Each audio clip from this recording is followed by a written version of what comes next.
ابو ہریرہ رضی اللہ عنہ نے بیان کیا کہ ایک مسلمان اور ایک یہودی نے آپس میں جھگڑا کیا۔ مسلمان نے کہا کہ اس ذات کی قسم جس نے محمد صلی اللہ علیہ وسلم کو تمام دنیا میں چن لیا، اور یہودی نے کہا کہ اس ذات کی قسم جس نے موسیٰ علیہ السلام کو تمام دنیا میں چن لیا۔ اس پر مسلمان نے ہاتھ اٹھایا اور یہودی کو تمانچہ مار دیا۔ یہودی حضرت صلی اللہ علیہ وسلم کے پاس آیا اور اس نے اپنا اور مسلمان کا معاملہ آپ سے ذکر کیا۔ حضرت صلی اللہ علیہ وسلم نے فرمایا، مجھے موسیٰ علیہ السلام پر ترجیح نہ دو۔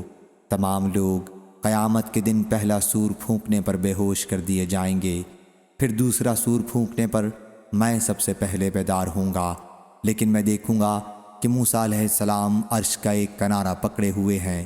اب مجھے معلوم نہیں کہ کیا وہ ان میں تھے جنہیں بے ہوش کیا گیا تھا اور مجھ سے پہلے ہی انہیں ہوش آ گیا، یا انہیں اللہ تعالیٰ نے استثناء کر دیا تھا۔ صحیح بخاری حدیث نمبر 7472۔